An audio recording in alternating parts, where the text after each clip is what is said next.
Kalau saya lihat satu lagu promo lama gitu baru bikin satu lagu lagi, nggak dijadikan satu album seperti yang lain gitu. Misalnya udah jadi satu album, blek, sekali mau recording satu album langsung kayak gitu. Nah, kalian lebih mengeluarkan single-single lah. Itu karena itu alasan strateginya dalam arti ini. Ya makanya kita kan promo tuh memang harus ada yang sesuatu yang kita perbuat. Kalau misalnya aku langsung album langsung promo itu, nanti aku bingung gimana lagi. Nggak panjang jadi nggak panjang promonya. Jadi nggak masalah kita satu lagu kita promo. Ada tuh nanti album itu promo lagi. Jadi tuh masing-masing personil tuh jadi mikirnya tuh nggak stuck. Habis ini kita ngapa gini, habis ini kita ngapa gini, takutnya kan stuck. Makanya biar ada agenda-agenda ya. Ini kita tur single, nanti kita tur album, habis tur album kita nanti mau apa ke segala yang kan pasti kan di belakang itu kan pasti nanti ada kita pikirkan. Oh nanti mungkin agenda berikutnya kita keluarkan album lagi yuk, kita tur lagi yuk. Jadi enggak putus-putus. Nah, disitulah orang pun mikir pun wah ini band ini produktif gitu kan. Selain si Secret Weapon masih satu album, kayak itu udah berapa album, dan banyak orang-orang bilang, wah kayaknya udah album keberapa terus apa gimana? Sabar dulu, karena apa? Si Secret Weapon mempromosikan satu album Next Time I Kill You itu belum sampai seluruh Indonesia. Pengennya Secret Weapon tuh sampai seluruh Indonesia, biar tahulah orang-orang, oh ini ternyata Pontianak, ini ternyata Pontianak, dan lagi pula pun kita di sana di luar pun pastilah kan ada yang kayak festival yang gigs besar kayak Hammer Sound kayak segala semua lah kan, kayak Hellprint, Bandung Bruce, pokoknya di luar kan banyak tuh yang sejenis acara-acara yang besar tuh. Saya tidak terlalu mengikuti perkembangan hardcore di Indonesia, apalagi di Kalimantan Barat juga. Nah, kalau menurut kalian seberapa besar pasar hardcore di Kalimantan Barat lah dulu? Alhamdulillah berkembang pesat sekali. Kita lihat dari acara misalnya acara di Pontianak tuh minim penonton audiens tuh satu acara tuh minimal tuh 1.000 orang yang datang. Itu paling sedikit. Jadi sekarang pun kita udah dapat dari kepolisian tuh dapat standar GOR. Jadi kalau acara-acara underground itu venue-nya harus di GOR, enggak bisa di gedung lain. Enggak bisa tempat lain. Karena kapasitas penonton itu udah melebihi dari 2.000 3.000. Jadi minimal tuh penonton tuh 4.000-an, 5.000. Makanya polisi pun baru-baru kemarin dapat edaran berita katanya mereka aware juga dengan yang seperti ini ya. Mereka lebih peduli lah. Lebih peduli pada anak-anak kan. Makanya udahlah, enggak usah di gedung-gedung kecil kan. Akhirnya dikasih fasilitas GOR. Jadi kalau bikin acara mesti di situ. Di 2007, 2008 itu kalian jalan mulai Jawa Bali itu? Itu dari Jogja pertama. 2008 di Jogja. 2010 kita jadi pembuka opening The Before Dishonor tuh band dari Boston.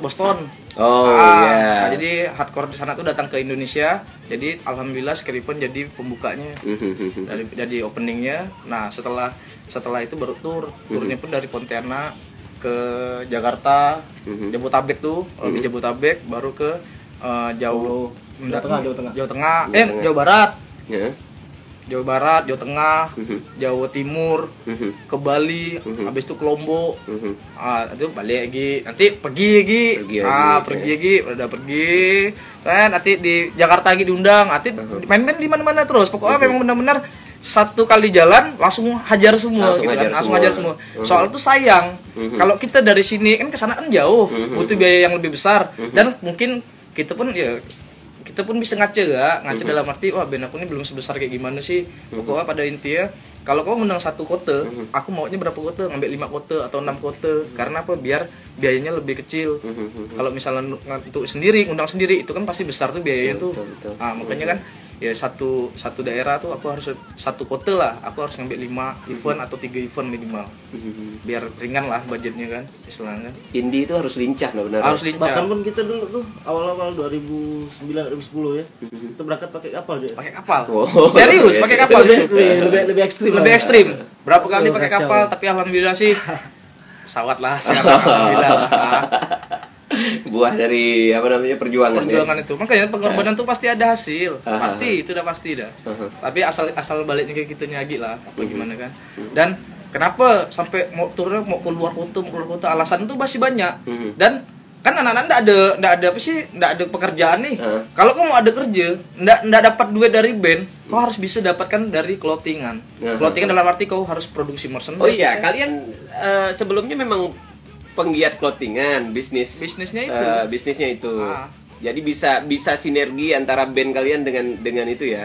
Dengan bisnis yang kalian jalani. Benar. Jadi makanya kan kalau misalnya tur, seandainya tur nih. Jadi anak-anak tuh memang harus ya produksi kan udah ada nih produksian kayak Sinam School, kayak Bandolero, kayak Siben, ya kayak si Nasti, si Secret Reaper sendiri. Jadi nanti masing-masing personil tuh kayak si Wawan pakai ada Ground Zero. Jadi masing-masing personil udah bawa lah brandnya masing-masing. Nanti pas di sana pas di saat main pakailah. Nanti pas mau tidur ke mau apa segala semua tuh brand kau harus pakai semua.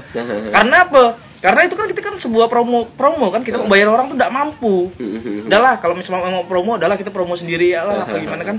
Kalau kita bayar talent kan tuh pasti bayar. Dan setiap kalian manggung kalian buka stand merchandise kalian dan itu laku. Alhamdulillah laku. Jadi nah makanya kan kalau misalnya tour, kita cari duitnya di tour karena apa? Misalkan 10 kota atau 8 kota. Terakhir kita berapa? Yang ini kan 8 ya. Yang sebelumnya 13 kota ya. Jadi satu kota itu laku 10 ya lah. Misalnya 13 kota 130 kali kan ya. Selain itu kan. Jadi makanya di situ kita harus cari duit gak. Selain kita tour kita harus cari duit di situ. Akhirnya indie ini memaksa para pelakunya untuk lebih kreatif, cari duit gitu ya. Terus lagu kalian sudah berapa sih sekarang?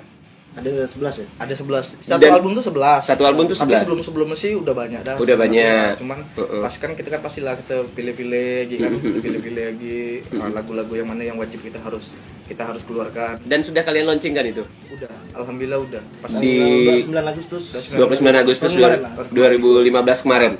Keluarnya tahun 2013, launching tanggal 3 tuh ya, 3 Maret tuh ya. 3 Maret. Jadi habis keluar album jadi si SW nggak mau launchingnya langsung di Pontianak karena apa? Aku harus memperkenalkan orang-orang luar dulu. Biarkan orang-orang Pontianak beli dulu, beli semua CD-CD-nya dengan aku tur. Jadi kan orang kan pasti kita di lokal pasti anak yang masyarakat lokal kan pasti searching kan. Nah, orang ini kenapa sih dia enggak mau langsung launching di Pontianak, mau di tur album di luar kota. Jadi kan orang penasaran kan. Nah, penasaran udah itu dibeli semua. Tahun 2015 baru aku launching sini tapi alhamdulillah sih respon semua penonton tuh bagus lah. Dan teman-teman pada kaget ketika melihat Gor Pangsuma itu penuh ternyata dengan fans kalian di pada saat kalian launching. Itu sangat luar biasa sekali ya. Nah, makanya strategi anak-anak tuh seperti itu. Jadi biar orang lokal penasaran, pas di saat launching orang semua datang. Bahkan dan mereka sudah hafal semua dengan lagu kalian. Nah, jadi itu orang datang dia benar-benar niat beli tiket, niat nonton. Dalam arti memang benar-benar pengen singelong lah. Pengen singelong. Kurang lebih 4.000 orang sih yang nonton kemarin tuh, kurang lebih itu. Tapi memang benar-benar responnya bagus lah. Tapi berhasil. Kalau menurut aku pribadi sih berhasil. Secret Reaper aku tanya semua pun berhasil nih seperti ini. Nah, kan kenapa kok kita karena susah kalau selama ini band lokal bikin launching atau bikin konser sendiri berbayar dan dihadiri orang seramai itu untuk bayar itu jarang sekali cowok sebenarnya kan.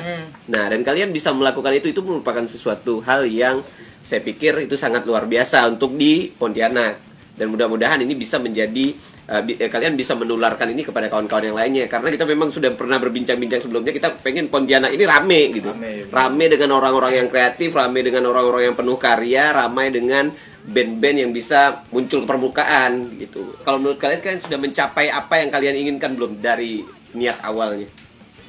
Belum lah kali ya. Belum lah. Masih panjang ya. Perjalanan masih panjang sekali. Masih panjang dan masih banyak promo-promo yang lebih masih banyak impian yang belum tercapai itu masih banyak sekali. Kita pun sekarang masih tetap berjuang.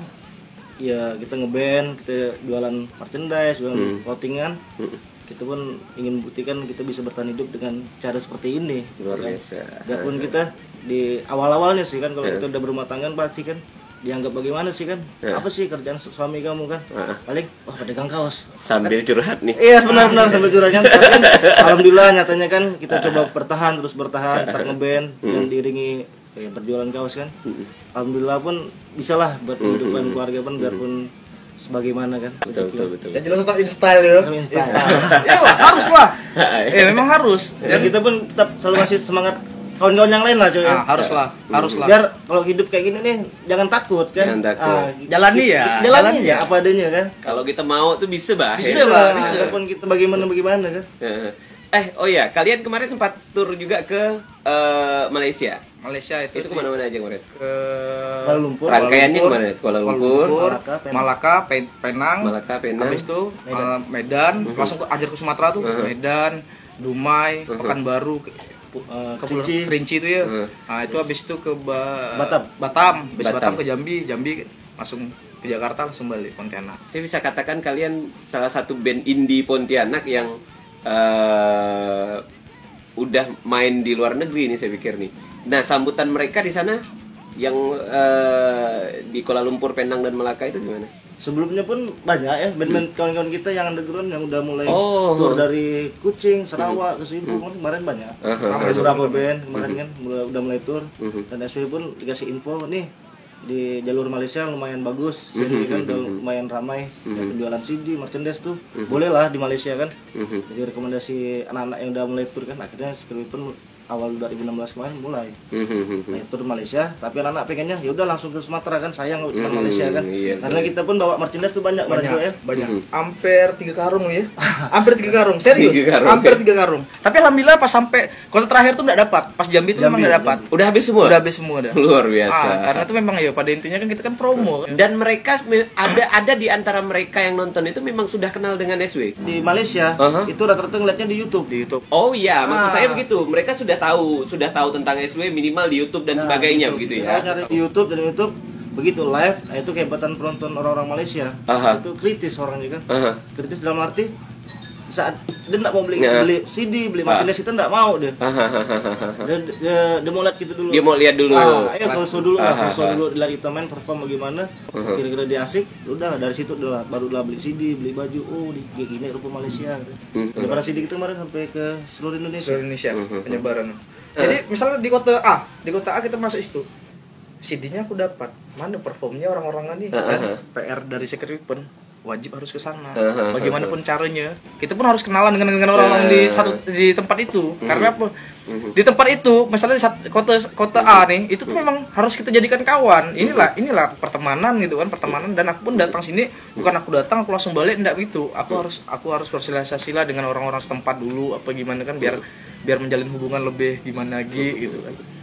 Lagi pula pun kayak yang bisnis clothingan kayak gini kan, kita kan harus enggak cuma di Pontianak ya. Kita harus lempar keluar kota semua kan, biar jaringannya lebih sip lagi lah, hampir seluruh Indonesia. Itu kan lumayan enggak lah. Soalnya kan banyak gak sharing-sharing dengan orang yang udah sukses apa gimana. Ternyata tuh strategi itu seperti itu. Rencana berikutnya yang kalian capai, kalian pengen promo kemana? Rencananya sih memang ini kan mau keluarkan single album. Single album mau keluar, mau turkan ke Sulawesi, insya Allah Sulawesi, habis Sulawesi langsung hajar turunnya ke Jakarta, Jabodetabek. Nah itu dulu sih.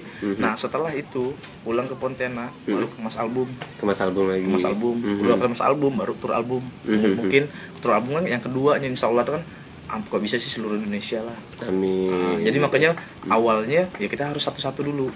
Nah kalau udah kita perkenalan semua udah menjalin perhubungan yang bagus dan baik tuh, barulah itu tur album kedua. Itu yang ingin kalian capai ya? Itulah dia sebenarnya.